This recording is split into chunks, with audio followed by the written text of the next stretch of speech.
You know exactly what you need to do, and yet you're still not doing it. Why? Because the second you get 2 minutes of silence, you reach for a slot machine in your pocket. This video isn't about motivation, it's about breaking the addiction that's quietly deleting your ability to think.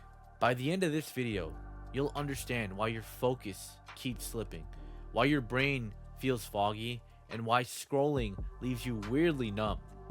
And I'll give you a simple step-by-step plan to get your attention back without becoming a monk, deleting your accounts, or living in a cabin. Why is it so hard for you to stay focused? You know what matters: the gym, the project, the business, the social life you say you want. But every time there's a gap, elevator ride, checkout line, red light, you grab your phone. 2 minutes here, 1 minute there. Harmless, right? Here's the truth.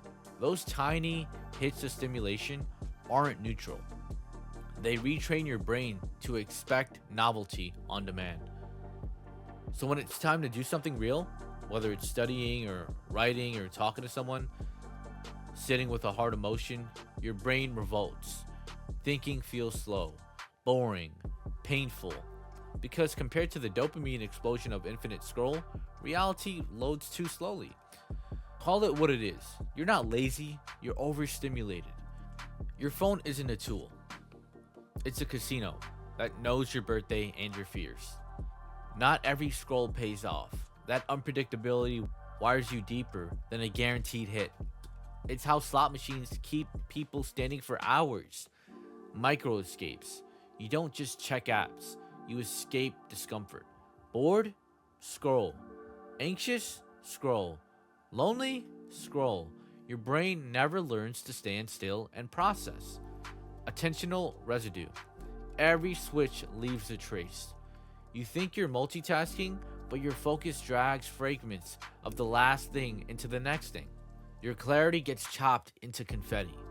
Algorithmic sameness. You see the same shiny ideas, fights, faces, and aesthetics. It feels like variety. It's actually repetition, novelty without depth, mental junk food. Result: you don't just lose time, you lose friction, tolerance. The second something feels effortful, your reflex is next. That reflex is killing your ability to think deeply, finish, and feel alive. Shorten attention span. You can't stay with one thought long enough for it to become an idea. Shallow thinking. You get inputs but no incubation, no silence, no synthesis. Emotional flatness. Constant micro highs blunt your baseline. Life starts to feel gray unless it's extreme. Comparison spiral. You digest thousands of curated lives and conclude yours is behind, without noticing your inputs are rigged. Discipline erosion. You think you have a motivation problem, but it's a stimulus problem. You trained your brain to expect rewards first, effort later. That order will always fail. The bill you're paying. How the attention slot machine works. The real question. But some might say, but social media inspires me. Let's be fair. The pro-social argument. Some might say, I discover creators who teach me things I'd never learn. I get ideas for styles, workouts, editing, business. I feel connected to people and possibilities outside my circle. Sometimes I do get great ideas from a random reel. All true. Serendipity is real. Exposure matters. I'm not denying it. But the counter to that, input without output builds creative debt. You owe action on everything you consume, but you never get to it. So you feel guilty and stuck. Inspiration decays if you don't transmute it. Without silence, your brain can't combine inputs into something original. Algorithms collapse your data. Algorithms collapse your taste. You think you're exploring, but you're being shepherded to what spikes engagement, not what deepens you. Connection cancels closeness.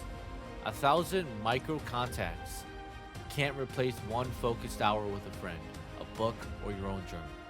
Use social media like a library with a time limit, not like oxygen. The reset, how to build your ability to think. We're going practical. 2 tiers, the non-negotiables, week 1, and the upgrades, week 2. Week 1, the non-negotiables. Do these first. The 30-30 rule, day 1 through 7. No phones for the first 30 minutes after waking and the last 30 minutes before sleep. Morning. Drink water, stretch, journal 1 page, or take a short walk. Night. Read 10 pages or reflect on 3 sentences. What mattered? What drained me? And what did I avoid?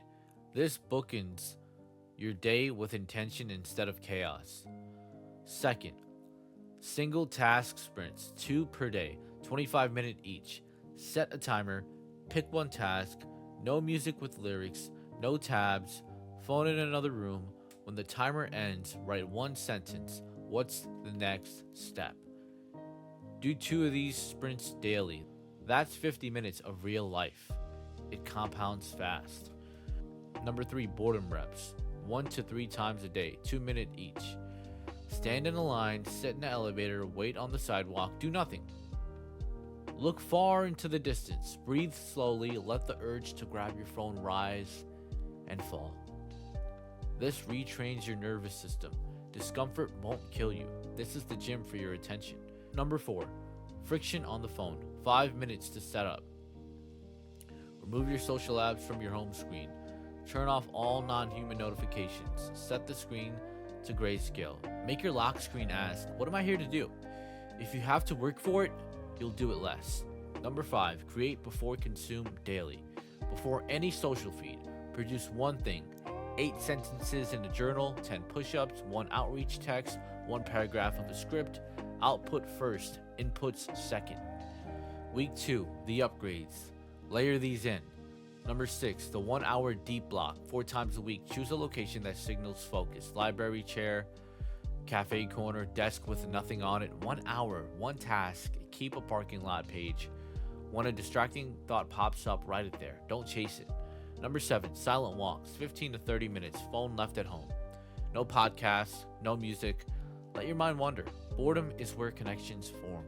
You'll be shocked how many solutions appear when you don't go looking for them. Number 8, the inspiration window, 20-minute max.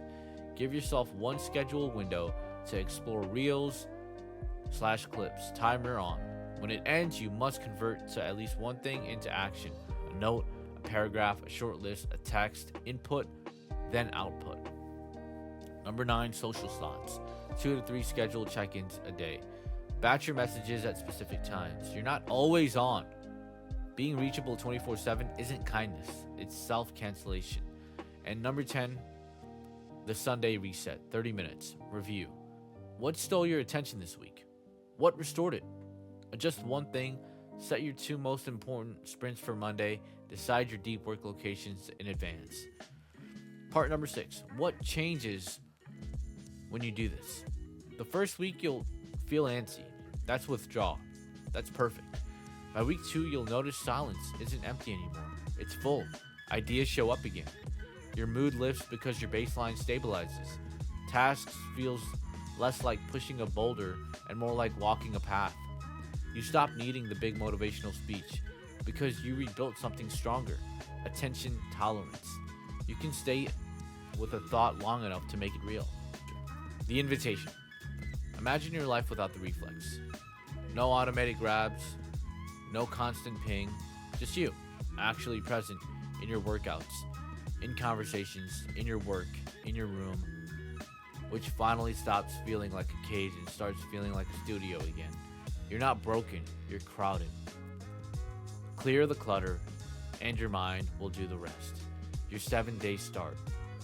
Day 1, 30-30 rule. Remove non-human notifications. Day 2, add 2 25-minute sprints. Day 3, add boredom reps. Day 4, silent walk. Day 5, create before consume. Day 6, inspiration, window with a timer. And day 7, Sunday reset.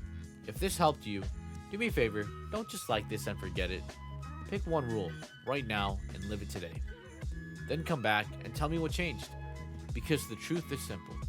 You don't need more motivations. You need fewer interrupts. And when you take your attention back, your life follows.